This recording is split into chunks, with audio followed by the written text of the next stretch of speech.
በስመ አብ የተዋህዶ ልጆች ድምፃችሁ በደንብ ይሰማ። በስመ አብ ወወልድ ወመንፈስ ቅዱስ አሐዱ አምላክ አሜን። ክቡር አባታችን መላከ ገነት መምህር ክብሩ ገብረ ጻድቅ የዚህ ታላቅ ታሪካዊ አንጋፋ ቤተ ክርስቲያን አስተዳዳሪ፣ የተከበራችሁ አባቶቼ ካህናት፣ ወንድሞቼ ዲያቆናት፣ የተከበራችሁ መምህራነ ወንጌል፣ ከሩቅም ከቅርብም እግዚአብሔር በቸርነቱ የሰበሰባችሁ ምዕመናን፣ ምዕመናት፣ ሕፃናትም ጭምር እንደምን አደራችሁ?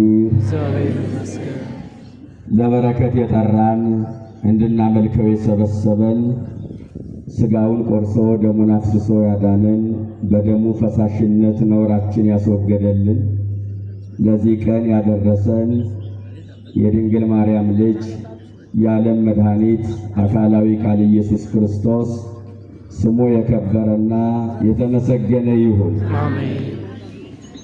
ክቡር መምህራችን ስለ መልካሙ እረኛ በስፋት አስተምረውናል። እኔም በዛ ዙሪያ ነበረ ላስተምር የፈለግ።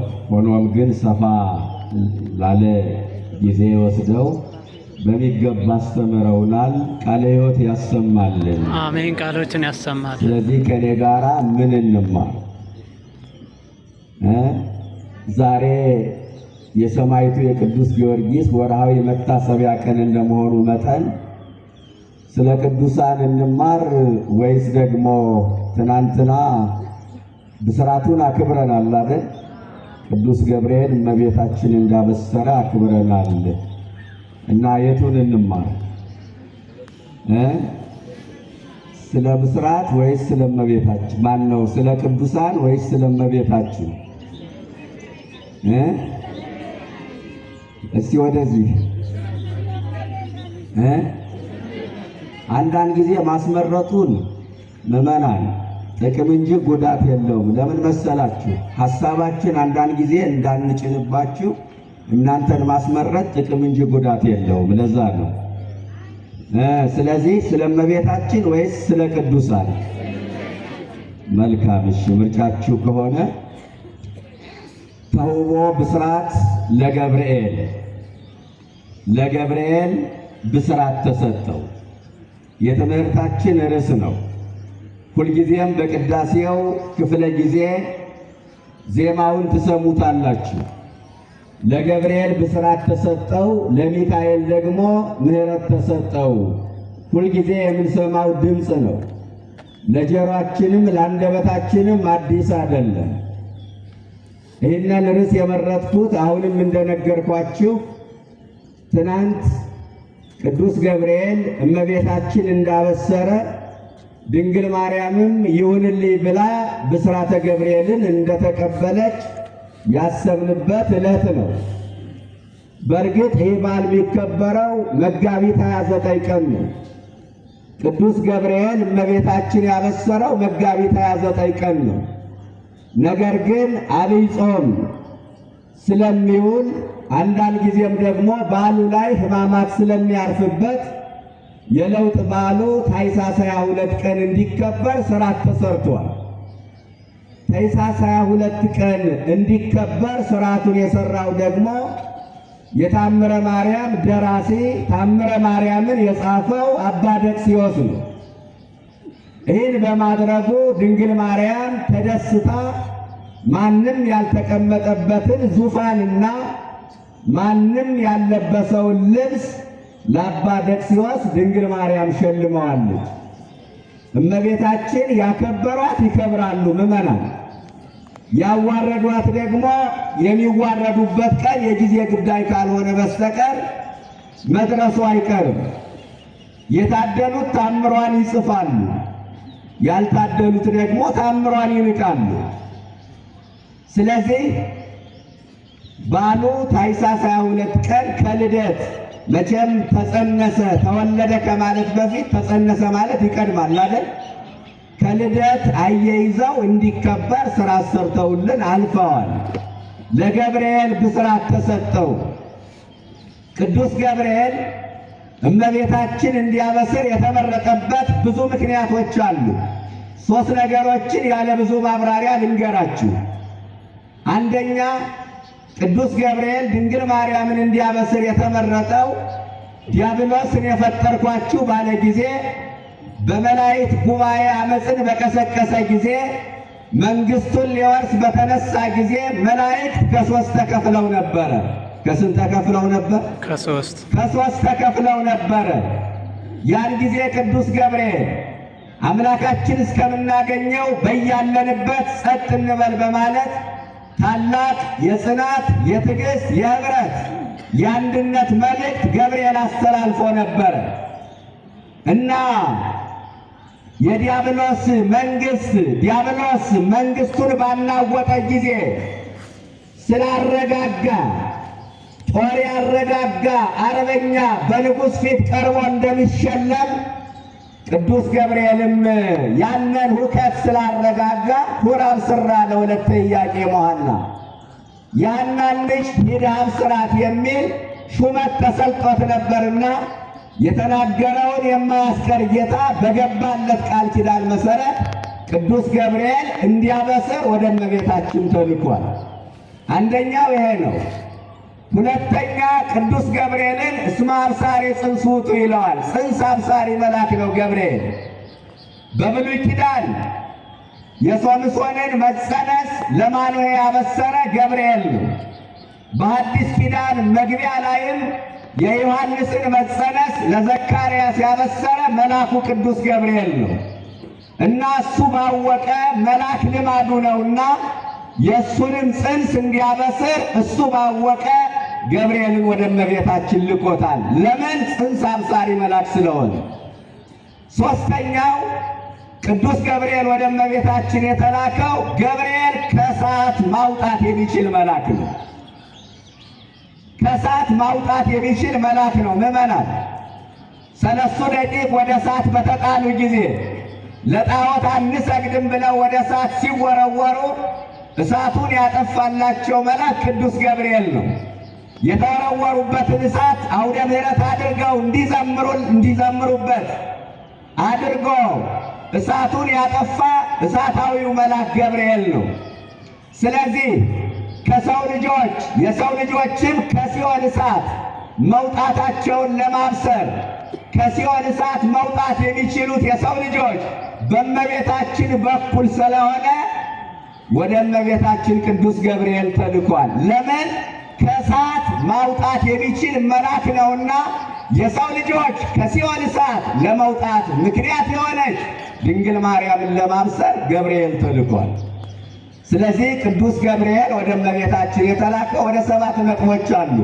ሦስቱን ነው በጥቂቱ ያሳየኋችሁ እና የገብርኤል ብስራቱ ምንድን ነው? ምን ብሎ አበሰረ? እስኪ ወደ ሉቃስ ወንጌል ልውሰዳችሁ።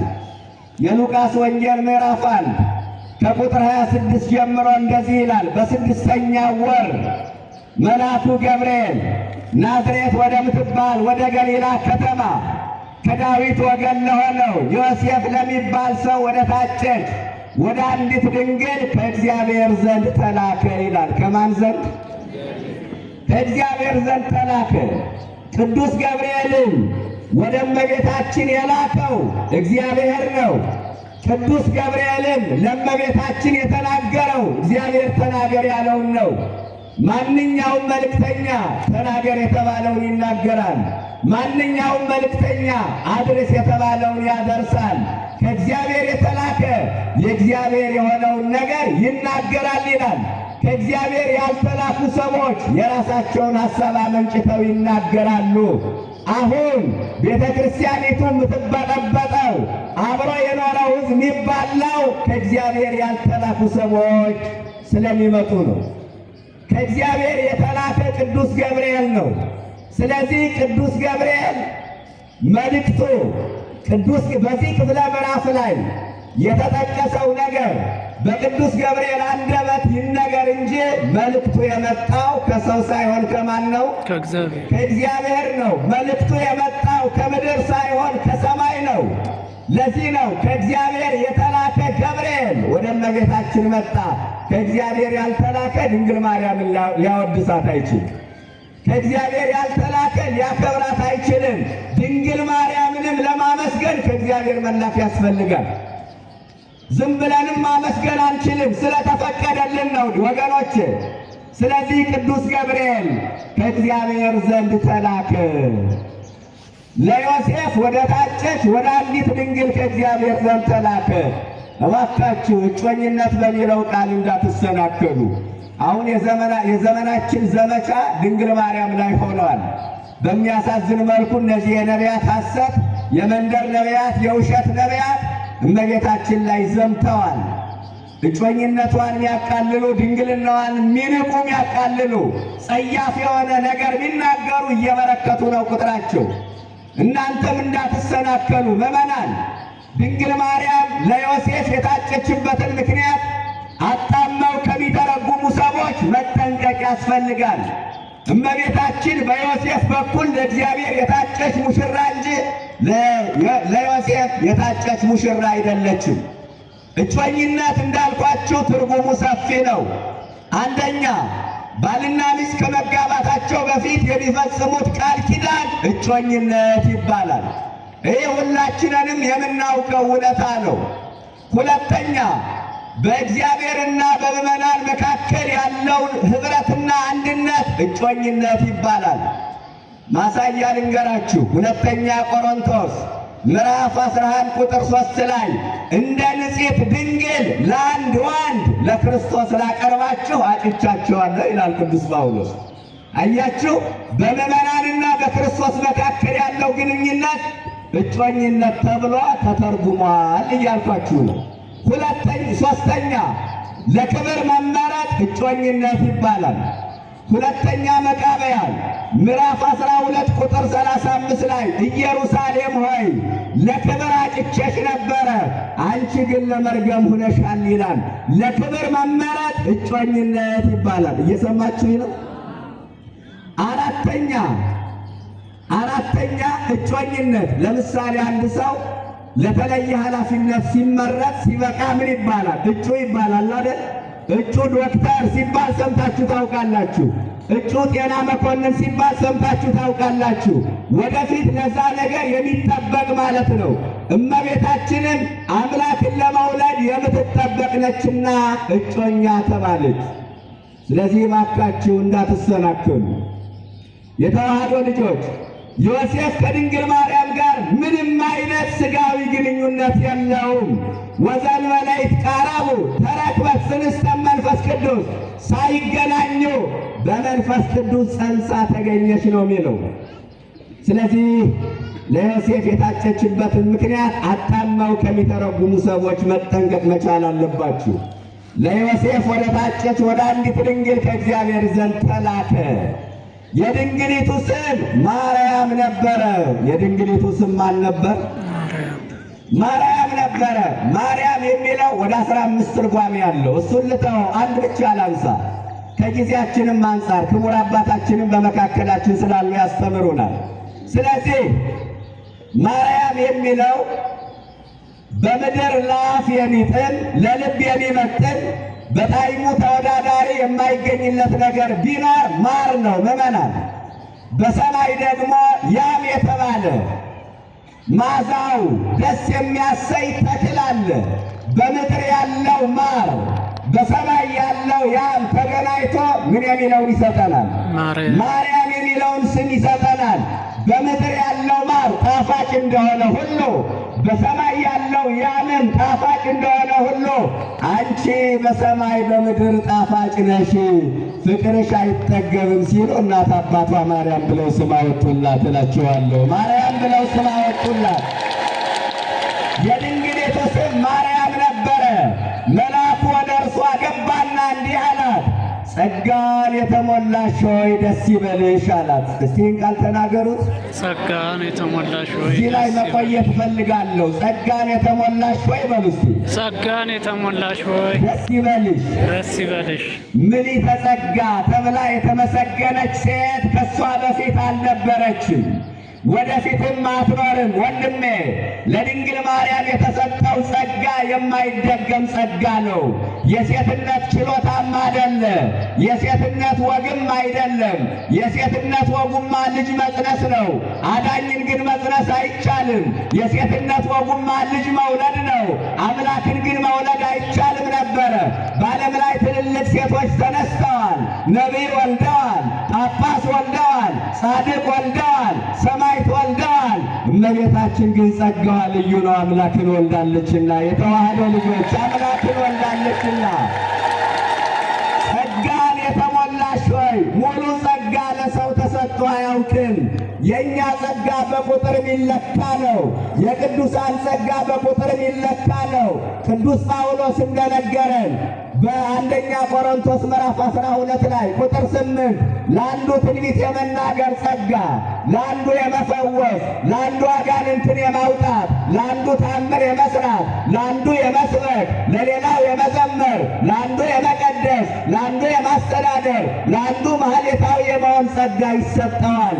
ለድንግል ማርያም የተሰጠው ጸጋ ምንድን ነው? ንገሩኝ። ምንድን ነው?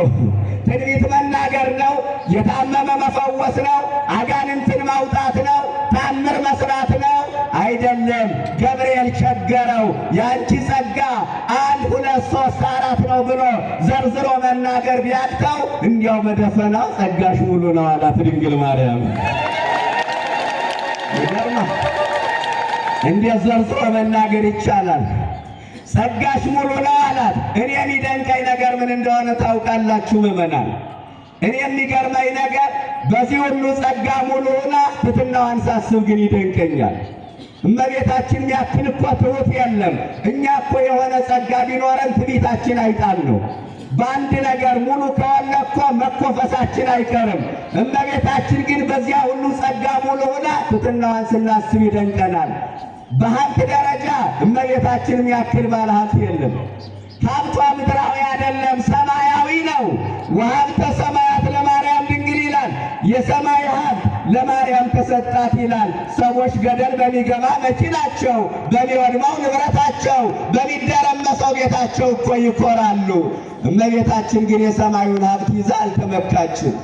ለገብርኤል ብስራት ተሰጠው፣ ለሚካኤል ምሕረት ተሰጠው፣ ለሙሴ ሕግ ተሰጠው፣ ለአሮን ክህነት ተሰጠው ካለ በኋላ እመቤታችን ጋር ሲደርስ ግን ለየት አደረገውና ለማርያም ግን የሰማይ ሀብት ተሰጣት አለ። ለማርያም ግን ለሙሴ የተሰጠው ሕግ ሰማያዊ ነው አይደለም? ንገሩኝ በአንድ ድምፅ። ለአሮን የተሰጠው ክህነት ሰማያዊ ነው አይደለም? ሰማያዊ ነው አይደለ?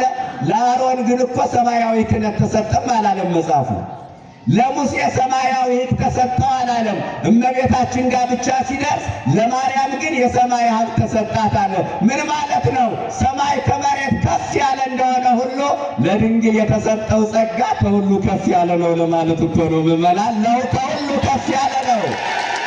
ለሙሴ ከተሰጠው ጸጋ ለድንግል የተሰጠው ጸጋ ይበልጣል። ራሱ ገብርኤል አብስሯታል አይደለ? ለገብርኤል ከተሰጠው ጸጋ የማርያም ጸጋ ስለሚበልጥ የሰማይ ሀብትማ ለማርያም ተሰጣት። ሰማይ ከመሬት ከፍ ያለ ነው። ለድንግል የተሰጠው ጸጋ ከሁሉ ከፍ ያለ ነው። ስሟ ለዘላለም የተመሰገነ ይሁን። በእውቀትም ደረጃ ከሄድን እመቤታችንን ያክል አዋቂ የለም። ነገረ መለኮትን ጠንቅቆ የሚያውቅ ከሷ በቀር ማን አለ? ቄርሎስ ብትሉት፣ ዮሐንስ አፈወርቅ ብትሉት፣ አባ ዘጊዮርጊስ ብትሉት ምስጢረ ሥጋዌን ምስጢረ ተዋህዶን ከሷ በላይ የሚያውቅ ማን አለ? ለምን? ምስጢረ ሥጋዌ የተፈጸመው በሷ ሰውነት ነዋ። በእውቀትም ደረጃ በውበትም ደረጃ ከሄድን እመቤታችንን ያክል ውብ ማን አለ? ውበት ይረግፋል፣ ቁንጅና በጉስቁልና ይተካል፣ ፊት በማርያት ይመታል። እመቤታችን ግን የማይደበዝዝ ውበት አላት። ወይን ተዛቀበችን በለሙስና ይላታል። ስለዚህም ነገር ያለመለወጥ አጸናሽ ይላታል። ለምን እንደሆነ ታውቃላችሁ? 64 ዓመት ሞልቷት እመቤታችን ፊቷ ላይ የእርጅና ምልክት አይታይባትም ነበር። እኛ እኮ እድሜያችን ገፋ ሲል ግንባራችን መሸብሸብ ይጀምራል። እመቤታችን ግን የ15 ዓመት ቆንጆ ትመስል ነበረ። በዓለም ላይ በቁንጅና የሚወዳደሩ ብዙ እህቶቻችን አሉ። በቁንጅናዋ ተወዳዳሪም አይገኝላት። የቆንጆዎች ቆንጆ፣ የምርጦች ምርጥ፣ የውቦች ውብ፣ የአሸናፊዎች አሸናፊ ክብር ይግባትና ድንግል ማርያም ነች። ወገኖቼ በውበትም ደረጃ እሷንም ያክል የለም። በስልጣንም ደረጃ ድንግል ማርያምን ያክል ባለስልጣን የታለና?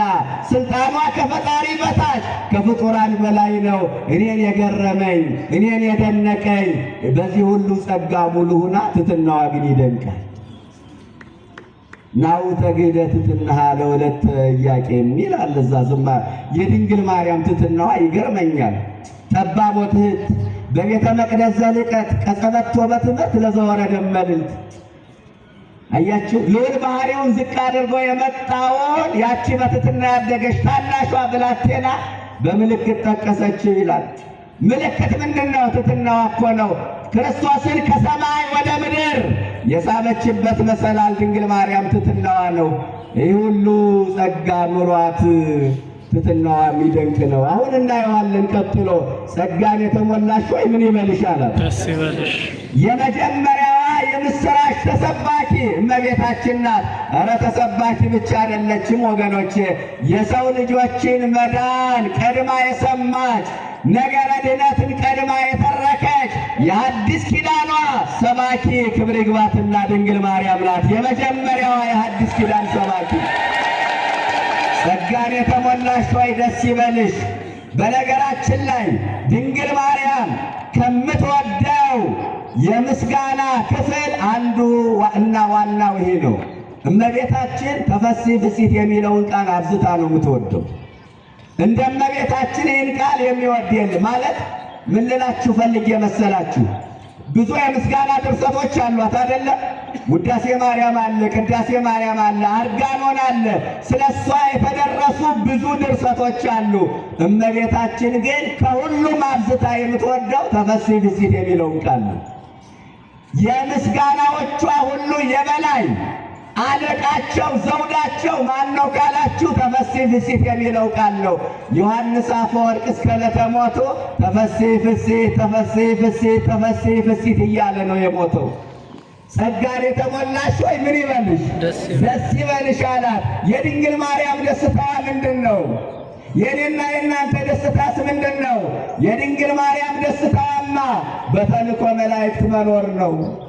የድንግል ማርያም ደስታ በትንቢተ ነቢያት ጸንቶ መኖር ነው። የድንግል ማርያም ደስታ የፍጥረት መዳን ነው። የኛ መዳን የኛ ደስታ ምንድን ነው? ምንድነው የኛ ደስታ?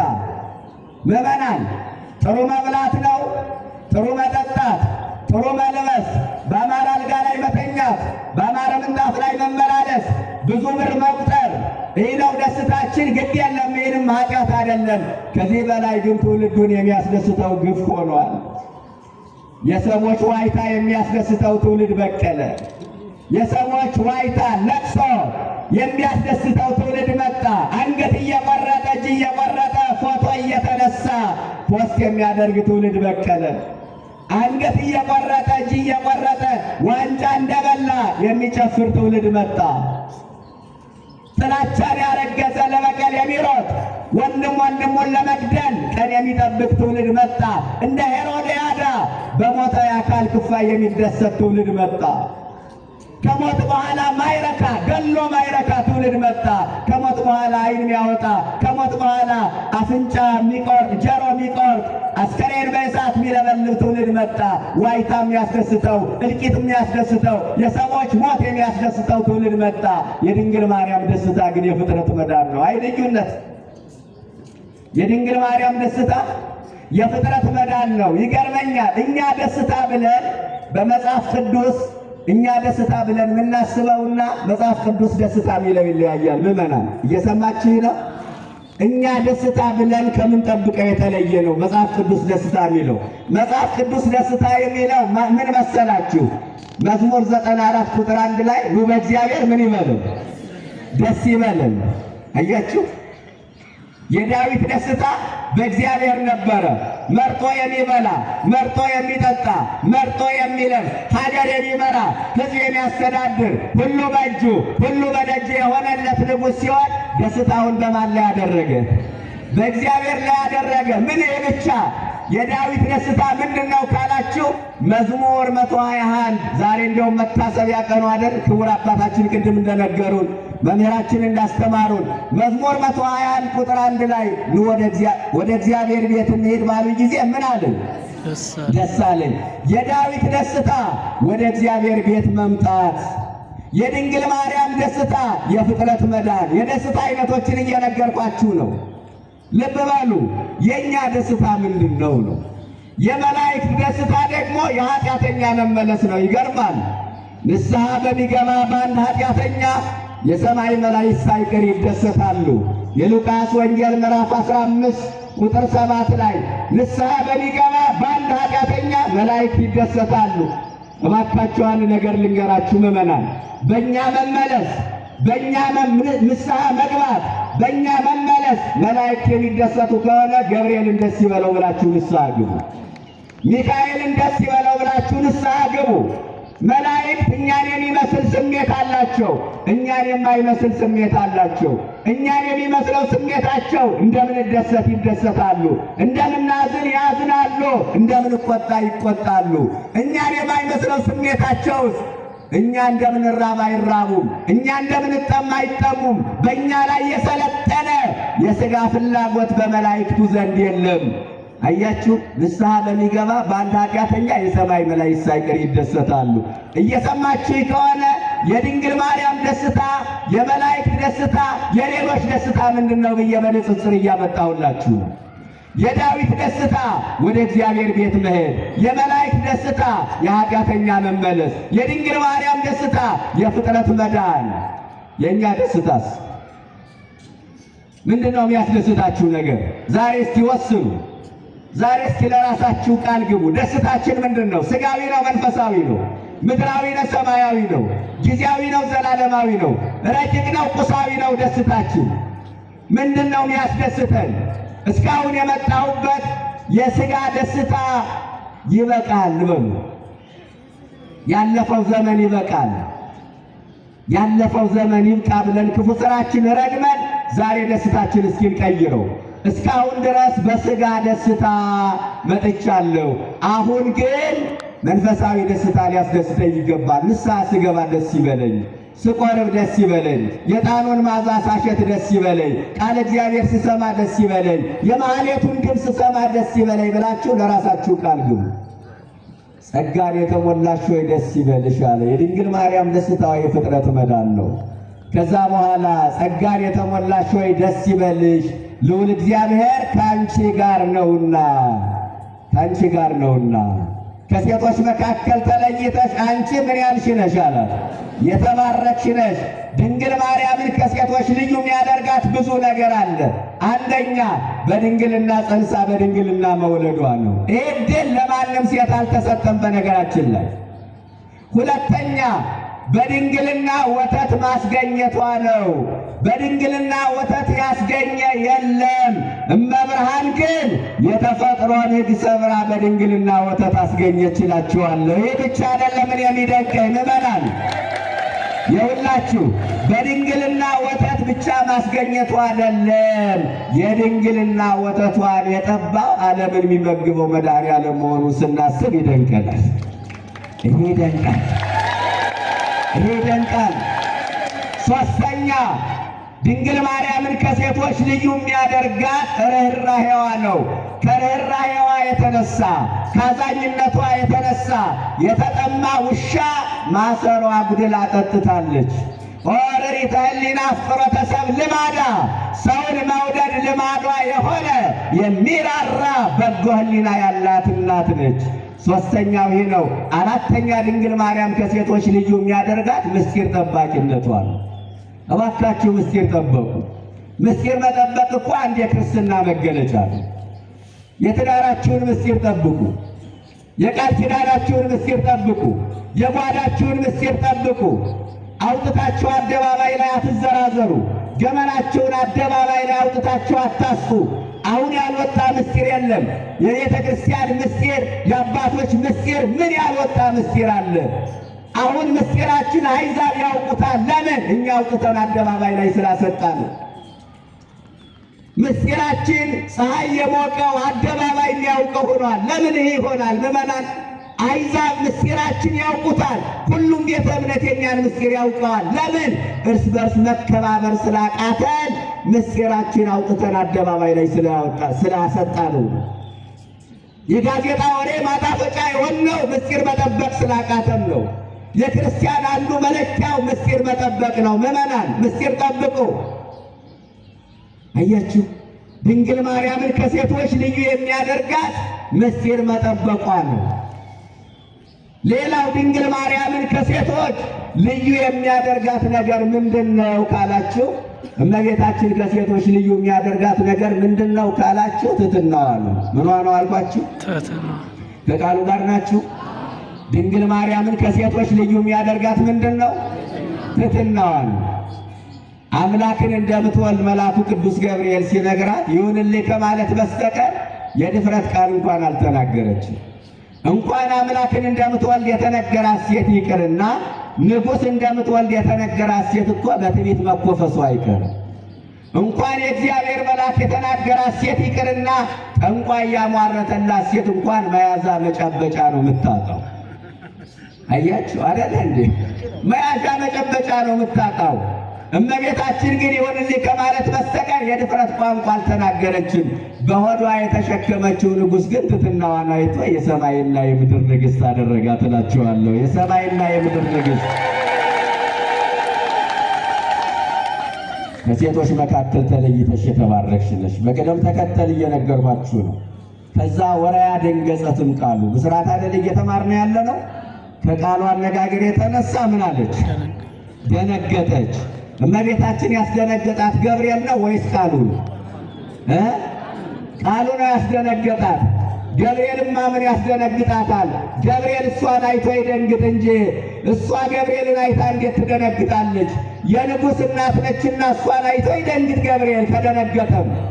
የአምላክ እናት ነችና የአምላክ እናት መሆኗን አይቶ ገብርኤል ይደንግጥ እንጂ እሷማ እንዴት ትደነግጣለች? ምዕመናን፣ በእርግጥ መላእክትን አይተው የደነገጡ ብዙ ናቸው። ግሩማን ናቸው መላእክት፣ ያስፈራሉ። በመጽሐፈ መሳፍንት ምዕራፍ 5 ቁጥር 22 ላይ ጌዴዎን የተባለ መስፍን ወዮልኝ ዛሬ አለ። ምን ሆነህ ነው ሲሉት መልአክ አይቻለሁና ልሞት ነው አለ። ማንን አይቻለሁ? አያችሁ፣ መላእክት እስከዚህ ድረስ ያስደነግጣሉ። እመቤታችን ግን ያስደነገጣት ገብርኤል ሳይሆን ቃሉ ነው። ለምን? ከገብርኤል ጋር ነው ያደገችው። ለምን ትደነግጣለች? እድገቷ ቤተ መቅደስ ነው። ምግቧ ሰማያዊ ነው። ማህበራዊ ኑሮን ያሳለፈችው ከመላእክቱ ጋር ነው። ስለዚህ ለምን ትደነግጣለች? ከቃሉ አነጋገር የተነሳ ደነገጠች። ምን አይነት ሰላምታ ነው ብላ አሰበች ይላል። በምኗ? በልቧ። ምን አይነት ሰላምታ ነው ብላ አሰበች። ገብቷቸዋል? ሐሳብ እንዴት አወቀ? ሐሳቧን እኮ ነው አውጥቶ የጻፈላት ሉቃስ። በምን አወቀ? በእኔ ውስጥ ያለውን ሐሳብ ከእኔና ከእግዚአብሔር ውጭ ያውቃል እንዴ? በእናንተ ውስጥ ያለውን ሐሳብ ከእናንተና ከእግዚአብሔር ውጭ ያውቃል? የለም እኮ። ምን አይነት ሰላምታ ነው ብላ አሰበች። አፍ አውጥታ አልተናገረችም። ገብርኤል ከፊቷ ቆሞ ያንን ያሰበችውን ሐሳብ ግን ሉቃስ አወጣና ወንጌል ላይ ያጻፈላት እና ሐሳቧ ከተጻፈ ተግባሯ ቢጻፍ ምን ይገርማል? ማርያም ስላደረገችው ነገር በመጽሐፍ ቅዱስ ብዙ አልተጻፈም ይላሉ መናፍቃን። እንኳን ያደረገችው ያሰበችው ተጽፎላታል ብለው ወንድሜ፣ እንኳን ያደረገችው ያሰበችው ተጽፎላታል። አያችሁ፣ እንኳን ያደረገችው ያሰበችው ተጽፎ። ኧረ ወንጌል ስለሷ ሁሉም ወንጌሉ በሙሉ ጌታ ጌታ ጌታ ጌታ ነው የሚል እንዲሁ ስለሷ እኮ አንድ ቦታ ያልተመዘገበም ይሉናል መናፍቃሉ። እንዴ ወንጌል የተጻፈው ለማን ሆነና? ወንጌል ክርስቶስን ወልዳ የሰጠችን ድንግል ማርያም አይደለች እንዴ? ትመስሊ ፊደል ወትወልዲ ወንጌልን ይላል። ፊደል ትመስያለሽ፣ ወንጌልን ትመስያለሽ፣ ትወልጃለሽ። ለወንጌል መጻፉ ምክንያቱ ማን ሆነና? እመብርሃን እኮ ነች። ስለሷ ሲጀመር ተጻፈ አልተጻፈ ምን ይገርማል? ክርስቶስን ያነበብንባት መጽሐፍ እኮ ነች እሷ ራሷ። መጽሐፈ ብስራት ይብሉኪልሃለው ምድረ ፄዋዌ ይላታል አባ ዘጊዮርጊስ። በምርኮ ያሉ በሲኦል ያሉ ነፍሳት የምስራች መጽሐፍ አንቺ ነሽ ይሉሻል። ኧረ ድንግል ማርያም መጽሐፋችንና ስሟ ለዘላለም የተመሰገነ ይሁን። መጽሐፋችን ነች። አያችሁ እና ምን አይነት ሰላምታ ነው ብላ በልቡ አሰበች። ገብርኤልን ያህል መልአክ ከፊቷ ቆሞ ምን አይነት ሰላም እንደው ትትናዋን እንኳን ቢያንስ በአፏ አውጥታ አትናገርም። አሁን እኛ ይህን እናደርጋለን። እንኳን ገብርኤል ከፊታችን ቆሞ አንድ ትልቅ አባት እንደው ከፊታችን ቆሞ እንደው አንተ እኮ እንዲህ ነህ ብሎ ቢያመሰግነን አሁን እኛ ምንድን ነው የምንል? ኧረ አይገባም፣ ኧረ አይገባም አንልም ወይ? ትትናችን ቢያንስ በአፋችን አንገልጥም? ኧረ አይገባም አይገባም። በልባችን ደግሞ አነሰ አነሰ አነሰ እንደው ማመስገኑ ካልቀረ ምን አለ ጨመርመር ያደርግበት አንልም? እንደዚያ ነው ምን እመቤታችን ገብርኤልን ያህል መልአክ ከፊቷ ቆሞ እያወደሳት እንደው ምን አይነት ሰላምታ ነው ብላ አፍ አውጥታ እንኳን ትትናዋን ባፏ በልቡ አሰበች። ትሑት የሚባለው ይላል ዮሐንስ አፈወርቅ በአፉ ትሑት ነኝ የሚል አይደለም፣ ትሑትነቱን በልቡ የሚያምን ነው ይላል። አሁን አንዳንድ ሰው በአንደበቱ ትሕትናውን የሚገልጥ ሰው አለ። እዚህ ቤተ ክርስቲያን ይመጣና እንደኔ እኮ የረከሰ የለም፣ እንዲሁ እኔ እኮ ኃጢአተኛ ነኝ፣ እኔ እኮ በደለኛ ነኝ፣ እኔ እኮ እንዲህ ነኝ ምናምን ብሎ አብዝቶ ይጸልያል አይደል? እንሰማለን። ከዛ በሩ ሲወጣ አሁን አንድ ሰው አንተ ርኩስ ብሎ ቢሰድበው ይታገሰዋል? ይታገሰዋል? ግን እሱ በአንደበቱ ምን እያለ ነው የቆየው? እኔ ርኩስ ነኝ፣ እኔ ኃጢአተኛ ነኝ እያለ አይደል የቆየው? አንተ ኃጢአተኛ ብያውን በር ላይ ሲወጣ ብናገረው ይምረኛል እንዴ? አያችሁ ዮሐንስ አፈወርቅ ምን ይላል? ትሑት የሚባለው ይላል። አያችሁ ትሑት የሚባለው ትሕትናውን በአፉም ያወራ አይደለም በልቡም ያወራል። ትሑት የሚባለው ኃጢአተኛ ነኝ የሚል አይደለም ነው እንጂ የሚለው ኃጢአተኛ ነህ ሲሉት የሚታገስ ሰው እሱ ትሑት ነው ይላል። አያችሁ። ስለዚህ እመቤታችን ገብርኤል ከፊቱ አቁሞ አፍ አውጥታ አልተናገረችም። ምን አይነት ሰላምታ ነው ብላ በልቡ አሰበች ይላል። ከዛ መልአኩ ገብርኤል ምን አላት? ከቃሉ ጋር ናችሁ? ጸጋን አግኝተሻልና ማርያም ሆይ ጸጋን አግኝተሻልና ምን አትበይ አላት? አትፍሬ አላት። ማርያም ሆይ ሞገስ አግኝተሻልና ምን አትበይ? አትፍሬ። አያችሁ አንዳንዶቹ የማርያምን ክብር አበዛችሁት ይላሉ። እኛ አይደለም ያበዛ ነው ምእመናን፣ ገብርኤል ነው ያበዛላት። መነጋገር ካለባቸው ከገብርኤል ጋር ይነጋገሩ፣ እኛን ለቀቅ ያድርጉን እንዴ። የማርያምን ክብር ያበዛ ነው እኛ አይደለም። ቅዱስ ገብርኤል በሰጠን ልክ ነው እየተናገርን ያለ ነው። የጨመርነውም የለም የቀነስነውም ነገር የለም። ማርያም ሆይ በእግዚአብሔር ፊት ምን አግኝተሻልና? ጸጋን አግኝተሻልና አትፍሪ አላት። አያችሁ በሰው ፊት እኮ አይደለም የሚለው በእግዚአብሔር ፊት ጸጋን አግኝተሻልና አትፍሪ። ኧረ በእግዚአብሔር ፊት ጸጋ ማግኘት እንዴት ይደንቃል! ይገርም ነው። በእግዚአብሔር ፊት ጸጋን አግኝተሻልና የኢየሱስን ክብር ማርያም ማርያም እያላችሁ የክርስቶስን ክብር ሸፈናችሁት ይሉናል። ማርያም ማርያም ስትሉ ልባችን ይወልቃል አሉን። እኛ ግን ማርያም ማርያም ባለ ቁጥር አፋችን ሁሉ ማርማር ይለዋል ብለን መልስ እንሰጣለን። ምእመናን አፋችን ሁሉ ማርማር ይለዋል። ክርስቶስ እንዳይገለጥ ማርያም መጋረጃ ሆነች ይሉናል። እንዴ ክርስቶስን ያየንባት መስታወት ማን ሆነችና? ኧረ ክብር ይግባት ድንግል ማርያም አይደለች እንዴ? ማርያም ሆይ በእግዚአብሔር ፊት ጸጋን አግኝተሻልና አትፍሪ፣ ትጸንሻለሽ፣ ትወልጃለሽ፣ ስሙንም ኢየሱስ ትይዋለሽ። ኢየሱስ የሚለውን ስም ለዓለም ያስተዋወቀ መልአኩ ቅዱስ ገብርኤል ነው። ኢየሱስ የሚለውን ስም አትፍሩት። መናፍቃን ሲጠሩት እየፈራ ነው መጣን ብዙዎቻችን። ኢየሱስ የሚለውን ስም ግን ለዓለም ያስተዋወቀው ገብርኤል ነው። በቅዱስ ገብርኤል አንደበት ክርስትና ወደኛ መጣ። ከዛ እስካሁን ድረስ እመቤታችን እንዳልመለሰች ታውቃላችሁ። ገብርኤል ያን ሁሉ ነገር እየተናገረ እስካሁን እኮ እመቤታችን መልስ አልሰጠችም። እመቤታችን እኮ አንደበተ ቁጥብ ነች ምዕመናን። አንደበተ ቁጥብ እንኳን በዚህ ዓለም እንኳን ክፉ ነገር ልትናገር ቀርቶ መልካም ነገር ያወራችባቸው ቀናት በጣም ውሱን እንደሆኑ ታውቃላችሁ። የድንግል ማርያም ንግግሯ ይሁንልኝ ነው። የድንግል ማርያም ንግግሯ ያላችሁን ሁሉ አድርጉ ነው። ሌላ ነገር እኮ የለባትም። አንደበተ ቁጥብ እኮ ነች። ቅዱስ ያሬድ ቢገርመው ወኩሉ ነገር በሰላም አለ። እንዲሁ ንግግሯ ሁሉ ሰላማዊ ነው ይላታል መብርሃንን። ሰላማዊ ነው። ማዛፏ ከመኮን ከአፏ የሚወጣው ንግግር እንደ እንኮይ ይጣፍጣል። አንደበተ ቁጥብ ምስጢር ጠባቂ ነች መብርሃን። ሔዋን ምስጢር አውጥታ አጠፋችን። ድንግል ማርያም እናታችን ምስጢር ጠብቃ ዳናችን እላቸዋለሁ። ምስጢር ጠብቃ ዳነችን።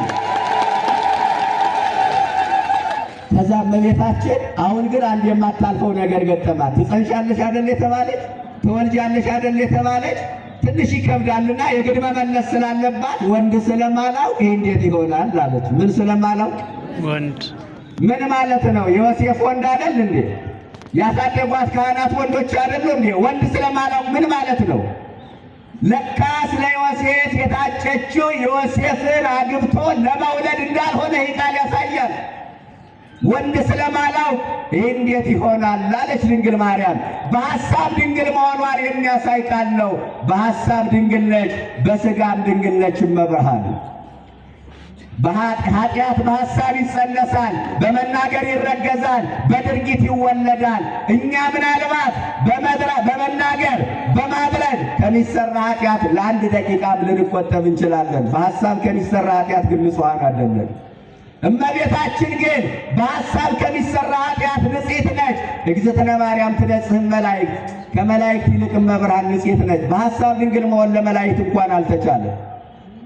ለመላእክት እንኳን በሐሳብ ድንግል መሆን አልተቻላቸውም።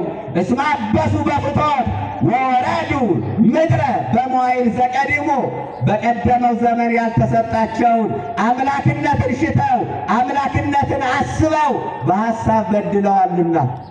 መላእክት ኃጢአት በሌለበት ዓለም እየኖሩ በሐሳብ ከሚሰራ ኃጢአት ንጹሐን አልነበሩም። እመብርሃን ግን ኃጢአት በሚደገስበት ዓለም፣ ኃጢአት ዕለት ዕለት በሚበቅልበት ዓለም እየኖረች በሐሳብ ከሚሰራ ኃጢአት ንጽሕት ነበረች። ወንድ ስለማላውቅ ይህ እንዴት ይሆናል አለች። በሐሳብ ድንግል መሆኗን ያሳያል። ሳራ ትወልጃለች ስትባል ይህ እንዴት ይሆናል ብላ ነበረ። ሳራ ይህ እንዴት ይሆናል ያለችው አርጅቻለሁ ብላ ነው። እመቤታችን ግን ገና 15 ዓመት ቆንጆ ሆና ይህ እንዴት ይሆናል አለች። አያችሁ፣ ይሄ በሐሳብ ድንግል መሆኗን። አሁን አንድ ሴት መንገድ ላይ አግኝታችሁ እንዲሁ አንቺ እኮ ትወልጃለች ብትሏት ምን ትላችኋለች? እንዴ እግዚአብሔር ሲፈቅድ አቅመ ሔዋን ሳደርስ ትዳር ስመሰርት መውለዴ ይቀራል አትላችሁም እንዴ? ምክንያቱም አያችሁ በሐሳብ ድንግል አይደለችማ። እመቤታችን ግን በሐሳብ ድንግል ስለሆነች ወንድ ስለማላውቅ እንዴት ይሆናል። አሁን አንዲት ሴት ትወልጃለች ብትሏት መቼ ነው ማገባው፣ መቼ ነው መወልደው፣ እንዴት አይነት ሰው ነው ማለቷ ይቀራል እንዴ? አንድ ቢያምር ሕፃን መንገድ ላይ አንድ ሴት አግኝታ እቅፍ አድርጋ ትስበውና እንዲሁ ምን አለ እንዲህ አይነት ልጅ በወለድኩኝ ብላ ማሰቧ ይቀራል። እመቤታችን ግን አያችሁ በሐሳብ ድንግል ስለሆነች ወንድ ስለማላውቅ እንዴት ይሆናል አለች። እሷ ለዘላለም ድንግል ሆና መኖር ትፈልጋለች። እሱ ደግሞ ከእሷ መወለድ ይፈልጋል። ሁለቱንም ግን ፈጸመው። እናትም አደረጋት፣ ድንግልም ለዘላለም አደረጋት። ወንድ ስለማላውቅ እንዴት ይሆናል አለች ቅዱስ ገብርኤል። ከዛ በኋላ አንድ ሴት ጠቅሶ መጣ፣ ቅድስት ሴት ኤልሳቤጥን። እንዲያው ኤልሳቤጥ የምትባል አክስትሽ ታውቂያታለሽ፣ ከጸነሰች 6 ወር ሆኗታል አላት። ገብርኤል ቢቸግረው ነው እንጂ ኤልሳቤጥ እኮ ባል አላት። እመቤታችንም ባል አላት እኮ ኤልሳቤጥ አለች። ምንም ያረጁ ቢሆኑም በትዳር ያለፉ ናቸው አይደለ? በግብር የሚተዋወቁ ናቸው። እና ኤልሳቤጥ እኮ ባል አላት አለችው። ገብርኤል ያየው ምስጢር ሲባል ሰምታችሁ ታውቃላችሁ? አንዳንድ ምስጢር ማይጠብቅ ሰው ገብርኤል ያየው ምስጢር ምን ማለት መሰላችሁ? ገብርኤል ያየው ምስጢር የሚባለው ኤልሳቤጥ መጽነሷን ከእግዚአብሔርና ከእሷ ውጭ ማንም አያውቅም እና ከመልአኩ ከገብርኤል ውጭ ማለት ነው። ማንም አያውቅም መጽነሷን። ምክንያቱም በሰርጅና ጸነስኩ ብላ ብትናገር ሚያምናት ስለሌለ ደብቃ ያዘችው ጽንሱን። ገብርኤል ምስጢር ስለሚያውቅ ለእመቤታችን ሄደና ሽውክ አለ እና ምስጢር ማይጠብቅ ሰው ገብርኤል ያየው ምስጢር ይባላል። በበጎ ግን ማየት ያስፈልጋል። ለቅድስት ድንግል ማርያም ሄደና ከዘመዶችሽ ወገን ኤልሳቤጥ ከጸነሰች ስንት ወር ሆኗታል?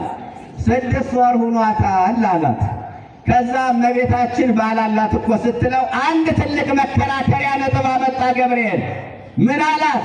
እስመ አልቦ ነገር ዘይሳነው ለእግዚአብሔር። እስቲ ቃል ተናገሩት በእውነት በፊት በሉት። እስመ አልቦ ነገር በሉ። እስመ አልቦ ነገር በደንብ ድምጻችሁ ይሰማ። እስመ አልቦ ነገር ዘይሳነው ለእግዚአብሔር። ለእግዚአብሔር እኮ የሚሳነው ነገር የለም ማለት የመጨረሻ ቃል እኮ ነው። ከዚህ በላይ ቃል አለ?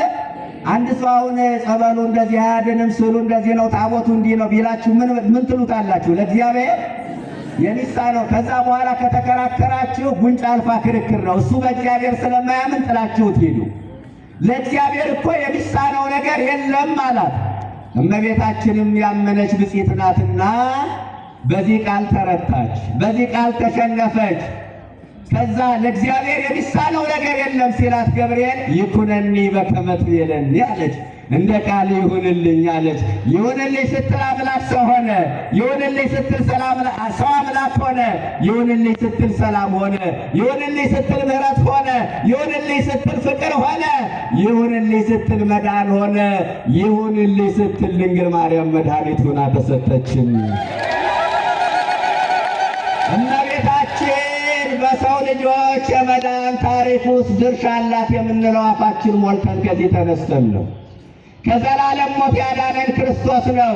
ነገር ግን በሰው ልጆች የመዳን ታሪክ ውስጥ እመቤታችን ድርሻ አላት የምንለው በዚህ ቃል ነው። ይኩነን የሚለው ቃል ቀላል እንዳይመስላችሁ፣ ነገረ ድኅነትን የሚያውጅ ቃል ነው። በሰው ልጆች የመዳን ታሪክ ውስጥ ሰፊ ድርሻ አላት እመብርሃን። እመቤታችን ይሁንልኝ ባትል ኖሮ አምላክ ከማን ይጸነስ ነበረ? ከማን ይወለድ ነበረ? በግድ ይጸነሳል እንዳንል አስገድዶ የሚያጸድቅ አስገድዶ የሚኮንን አምላክ አይደለም እንዴ። እንኳን ሰዎችን እንኳን ሲያድን ልድን ትወዳለህ፣ ልድኝ ትወጃለሽ አይደል የሚለው? አስፈቅዶ እኮ ነው የሚያደርግ። ነፃ ፈቃድ እኮ ለሰዎች ይሰጣል አይደል? ምዕመናን ይሰጣል እኮ። ከሌላ ሴት ይጸነሳል እንዳንል በዚያን ዘመን እሷን የምትመስል ሴት የለችም እና እመቤታችን በሰው ልጆች የዋለችው ትልቁ ውለታ ቅዱስ ገብርኤል በነገራት ቃል መስማማቷል። እመቤታችን ይሁንልኝ ባትል ኖሮ የሰው ልጆች መዳን ጥያቄ ውስጥ ይገባ ነበረ። የሰው ልጆች መዳን ጥያቄ ውስጥ የሚገባ ከሆነ እመቤታችን በነገረ ድኅነት ድርሻ አላት ብንል ጥፋታችን ምኑ ጋር ነው? ጥፋት አለብን? የለም። አያችሁ፣ እመቤታችን በሰው ልጆች ላይ ትልቅ ድርሻ አላት። ማርያም ቤዛ ናት ስትባል መርዶ የነገሯቸውን ያህል የሚደነግጡ ሰዎች አሉ። ለማመን ገደል ሜዳው ገደል የሚሆንባቸው ዛራቸው የሚነሳባቸው ብዙ ሰዎች አሉ። ነይ ነይ እምዬ ማርያም ቤዛ ነሽ እናላለን የሚባል መዝሙር ነበረ። አሁን ቤዛ ነው ልጅሽ ላለም ብለው የተሐድሶዎቹ ቀይረውታል። በእኛ ቤት ሲያገለግሉ የነበሩ ተወግዘው የተለዩ ቤዛ ነው ልጅሽ ላለም አሉ። ለምን ስትሏቸው ቤዛነት ለክርስቶስ እንጂ ለማርያም አይስማማም አሉ። ለመሆኑ ቤዛነት ምንድን ነው? ኪዳነ ወልድ ክፍል ሲተርጎም ቤዛነት እኮ ብዙ ትርጉም አለው። አንዱ ዋጋ መክፈል ነው ቤዛነት። እና እመቤታችን በነገረ ድኅነት ዋጋ አልከፈለችም። ዓለም በመርገም ሲቆሽሽ ራሷን በንጽሕና አዘጋጅታ የተገኘች ዋጋ ከፋይ የሆነች ዓለምን ወክላ ስምምነቱን የተቀበለች ከቅዱስ ገብርኤል ጋር የቃል ኪዳን ሰነድ የተፈራረመች ክብር ይግባትና እናታችን ድንግል ማርያም እኮ ናት። እና ከዚህ በላይ ቤዛነት አለ እንዴ? ከዚህ በላይ ቤዛነት አለ ምዕመናን? የለም። ከዚህ በላይ ቤዛነት እንዴት ይኖራል? እንኳን ድንግል ማርያም እግዚአብሔር ሙሴን ለእስራኤል ቤዛ አድርጎ አስነሳው ይል እንደ መጽሐፍ ቅዱስ የሐዋርያት ሥራ ምዕራፍ 7 ቁጥር 35 ላይ ሙሴን ቤዛ አድርጎ ለእስራኤል አስነሳው ይላል። እና ከሙሴ ድንግል ማርያም ታንሳለች? ጨርሻለሁ። ከሙሴ ድንግል ማርያም ታንሳለች ወይ? አታንስም። ሙሴ ለእስራኤል ቤዛ የሆነው እስራኤልን ከግብፅ ያወጣው እኮ እግዚአብሔር ነው አይደል ምዕመናን? እስራኤልን ከግብፅ ያወጣ ማን ነው? እግዚአብሔር። እግዚአብሔር ነው አይደለም? እስራኤልን ከግብፅ ያወጣ እግዚአብሔር ነው አይደለም? ምዕመናን እና እስራኤልን ከግብፅ ያወጣው እግዚአብሔር ከሆነ ሙሴ አይደለም ያወጣቸው፣ እግዚአብሔር ነው ከግብፅ ያወጣ። ግን በእስራኤል መውጣት ውስጥ የማን ድርሻ ነበረ? የሙሴ ድርሻ ነበረ። አያችሁ፣ በሰው ልጆች የመዳን ታሪክ ውስጥ እመቤታችን ምን አላት? ድርሻ አላት ማለት ነው። ድንግል ማርያም ቤዛ ናት። እንኳን ድንግል ማርያም የኔ እናት ለኔ ቤዛ ነች። እንኳን ድንግል ማርያም የእናንተ እናት ለእናንተ ቤዛ ነች። ወፍራም ምራቋን እያራሰች ደረቅ ጡቷን እያጠባች ያሳደገች ለእያንዳንዳችን ድንግል ማርያም ቤዛ ናት። አምጣ ተንበርክካ የወለደችሽ እናትሽ ቤዛ ናት። ሳይመቻት ምቾታችን የጠበቀች ተጎሳቁላ ያስጌጠች ተርባ ያጠገበች እናታችን ቤዛ ናት። እንኳን ድንግል ማርያም ቤዛ ቤዛ ቤዛ ነፍሰ ኩሉ መዋቲ በሰማይኒ ወበምድር አንቲ በሰማይን በምድርም አንቺ ቤዛ ነሽ ይላታል። መድኃኒተ መቤዛዊተ እሞ ቅድስተ ረሰያ እናቱን ቤዛዊት ተብላ እንድትጠራ አደረጋታል። አያችሁ፣ ድንግል ማርያም ቤዛ ናት። ምክንያተ ድነት ሆና ተሰጣናለችና። ባለፈው አንዱ ማርያም መድኃኒት አትባልም ብሎ ሲናገር ሰምታችኋል አይደል? ማርያም መድኃኒት አትባልም ብሎ ሲናገር የመድኃኒት እናት መድኃኒት ብትባል ይገርማል። መድኃኒት ክርስቶስን ወልዳ ያስገኘች መድኃኒት ብትባል ይገኛል። መድኃኒቱ የተቀመመባት ዕፀ ሕይወት እኮ ድንግል ማርያም ነች። እሷ መድኃኒት ብትባል ምን ይደንቃል? መድኃኒት መባሏ አይደለም ምን የሚደንቀኝ፣ ወላዲት አምላክ መባሏ ነው የሚገርመኝ። ከዚህ በላይ ወገኖቼ እኔ ወላዲት አምላክ መባል አማላጅ መባሏ ይገርማል እንዴ? የሚደንቀው ወላዲት አምላክ መባሏ ነው። እግዚአብሔርን እናቴ ያለች ከድንግል ማርያም በቀር ሌላ ሴት የለችም። እግዚአብሔርም ደግሞ እናቴ ያላት ከሷ በቀር ሌላ ሴት የለችም። የሚደንቀው እሱ ነው።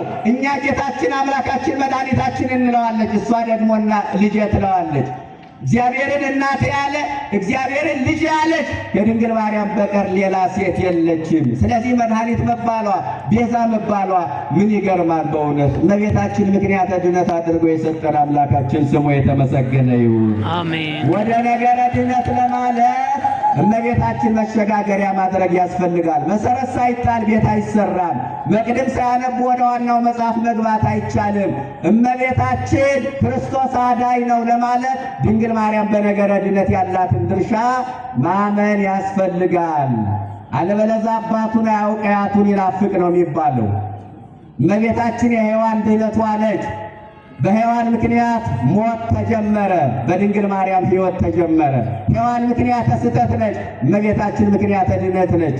ሔዋን የሰጠችን ፍሬ ተበልቶ ተጠጥቶ ሞትን የሚያመጣ ነው። እመቤታችን የሰጠችን ፍሬ ተበልቶ ተጠጥቶ የዘላለም ሕይወትን የሚሰጠን ነው።